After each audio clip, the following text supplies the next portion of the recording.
And I need to find where the director's cottage is, so. Hello? You gotta get a new van, bro. Yeah, what happened? Is it? If you see Well, my next it's kind of hard to hear you. The reception's shoddy up here. What do you mean they're reconsidering? You're kidding, right? Well, you're my agent. You're too violent. What does that even mean? I don't make slasher films. I make art. You got to convince them of that. Do they even know the talent we have on this?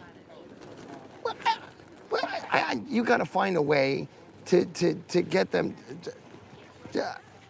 Look, he shook my hand. He looked me right in the eye, and he said, "This is a go project. I want to do your film." Yes, because if the money doesn't come through, I'll have to scramble to get another investor. I thought this was a sure thing. Excuse me, coming through. You want to make me happy? Get the money from my film. That would make me happy. I gotta go. I'm on the Wayne Dyer thing. Bye. Wow, damn. Is there anything we could do? You got about $5 million? If I did, would I be here? Then I don't think you can help me. Cheer up, David. It's a quick job. It's quick. It's quick and fun. It's 6:30 in the morning, Sarah. It's not going to be fun. It's just a job. Nothing artsy. We'll get them their footage, and then we're out of here. Wayne! Good morning, David. How are you? I'm great. I How hope you this doing? isn't too early for you. Oh, no, I've been up for hours. Good, good. This is Rob, our cameraman. We're very lucky to have Nice him. to meet you. Ron does sound. Hey, Ron, nice to meet you, my And friend. this is Sarah, my production coordinator. Sarah. She's Pleasure. very resourceful. If Great. you need anything, just ask her. Got it. So if you're amenable, I thought we'd head down to the social hall area and then set up down there. Let's do it. I'm ready. I've been ready for hours. Yeah. Oh, let's do Grab it. your cape. Let's go. Super. After Do it. you, Jonathan. All right. All right. How'd you sleep? I slept great. Oh, is there I'm anything? excited about this. Is there any expectation I should know about? I have no expectations. I'm totally in your hands. Whatever you want to do, I feel sorry Okay. for you, Dr. Dyer. You're sorry you said that. I'm just gonna blot you a little bit there. You got a little shine. Okay. You can't go wrong at this place. Isn't it beautiful? It is gorgeous here. I'm sort of allergic to nature myself. Oh, I just love it. I'm so thrilled to be here. He looks good. You want less trees, more trees? How's that looking? Sure, that's fine. You know anything about the history of this place? Have you looked into it? Not really. We just go where they send us, you know? The guy who runs this is a fascinating guy. He was telling me about the history of it. I can't hear him. Really a magical place. It's it's. Can you say that again? I'm sorry. It's a magical place. I got him. Back in 1913, Julia Morgan, she was an architect, Oh, right. and she designed this entire place. They set it up as a conference center for the Western Division of the YWCA, and they would hold all of their meetings here. And the name of the place, it's called a Silomar. You know, who knows what a Silomar is? And I was asking him, he said, well, a silo or a silio means refuge, and mar means sea. It was. If we're good, we can start. That's interesting. Hear that, David? I heard it, together. yeah. This is a refuge by the sea, and it's just stunning. It's just so beautiful. I'm so That's excited great. to be here. Wayne, just so you know, tomorrow and the next day, we'll just ask you questions, and you go ahead and answer, and then we'll move locations and do more of the same. And I'll also be shooting some B-roll over the next couple of days. What again? B-roll? B-roll, like walk the and bees? talks You're and shooting the exercise. bees that are here? Yeah. Listen, it's your vision. I'm open to anything. Whatever you see, I'm happy to go along with it. Well, I'm more of a technician on this one. Really? Well, you know what? You might find yourself learning something. Maybe. Well, I'm open to it. Great. Let's go ahead and roll camera. We're speeding. Sounds good. All right, Sarah, would you be kind enough to slate it? I would love to. You're gonna slate me? I'm gonna slate you. All right. Dr. Dyer, interview 1. Okay, Wayne, you came up here to write your latest book. Can you tell us a little bit about what you came up to write about? Yeah, I'd be happy to.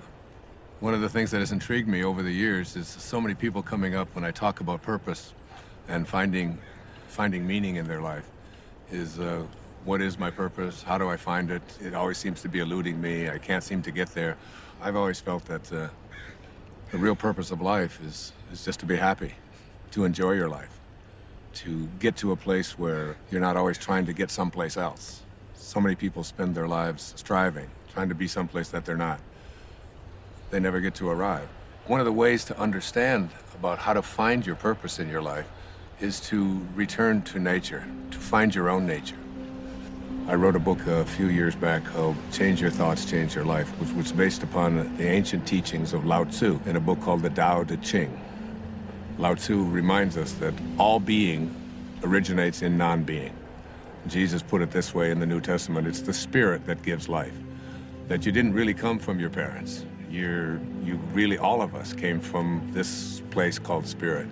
And when you showed up here in this world, you showed up here from a tiny little drop of human protoplasm, a speck, if you will, and everything that was in that little speck that became you, everything that you needed was in that tiny little speck. One of the most important metaphors that I ever use is that the first 9 months of your life, from the moment of your conception until the moment of your birth, everything was being handled for you. There was nothing for you to do.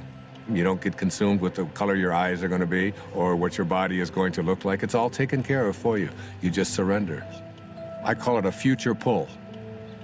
And it's pulling you in the direction of whatever it is that you were supposed to be. And to me, it's not too great a stretch to say if everything you needed for the physical journey was already handled in there, then why not everything for the rest of the journey as well? All of your purpose, it's in there. All of what your personality, it's in there. Everything that you were to be, not just the physical you, but everything, if you just let go and allow. And so we're born. And we look at this beautiful little creature. As parents, I have 8 children. I've seen it happen many times. And you look at this beautiful little child and you look at it and you say, great work, God. Great work. Couldn't be any better. We'll take over from here. And then we're surrounded by all these people, our family, our culture, wherever we go. And we begin to be told that we can't really trust in who we are. Stop it, no, give that to me. We have to trust in something outside of ourselves. So we're on a journey towards ambition. Once you begin to say, we'll take over from here, you introduce something, you just take this perfection and you just edge out the Creator. You edge God out. E-G-O. Ego.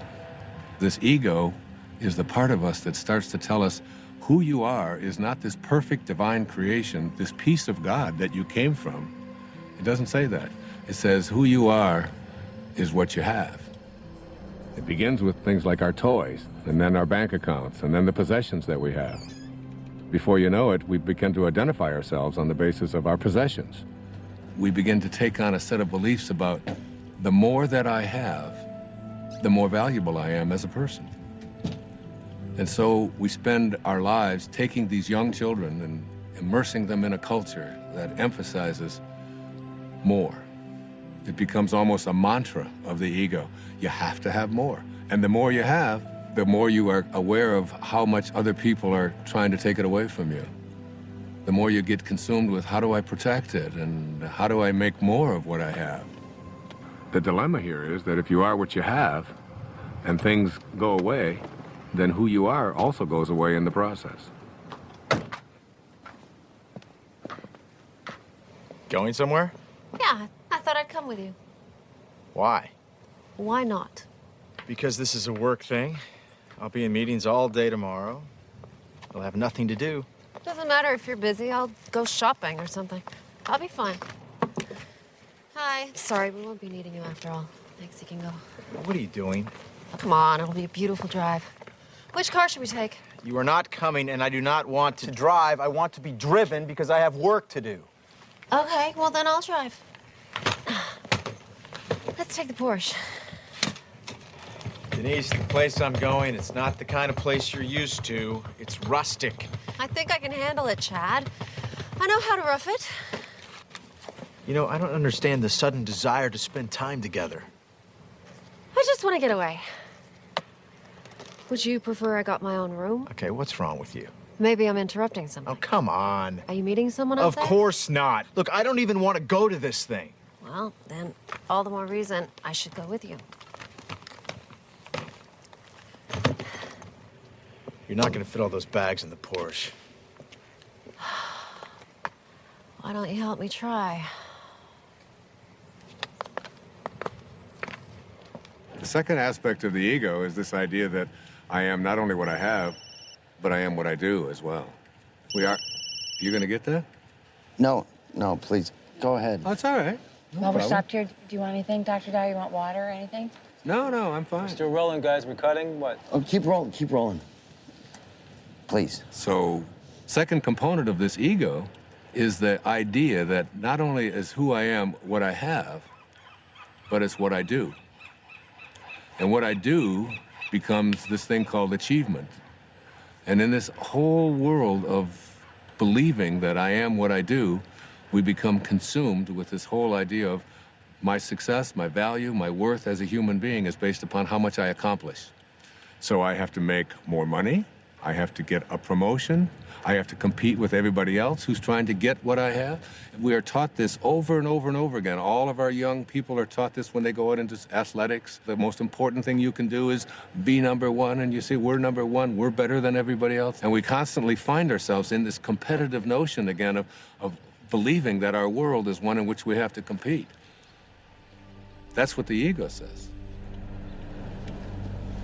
Now, the third aspect of this is the idea that I am what other people think of me. That is, I am my reputation. Particularly, this is relevant for young people who are taught that you have to dress the way other people think, and if other people don't like you, then there's something wrong with you. If you're consumed with that, then you're going to be something different every time you turn around. Now, this is particularly relevant with women, and especially in relationship to the family. Women are often taught in our culture and our society that the only way that you can fulfill yourself is by how you relate to your family, to yourself as a daughter, to yourself as a mother, to yourself as a grandmother. And while these are very important and creative aspects of every woman's life, if that's the choice that they make, it's not necessarily the only thing. And many women feel that deep within them that they have a calling to accomplish something great, to make a contribution. And oftentimes we'll put it aside. So what I encourage women to think is, don't ignore that calling inside of you. Don't ignore the part of you that says you came here to create something powerful, and you have just as much of an influence in doing that, just as much of a right to do that as anyone else does. Sure, I saw that.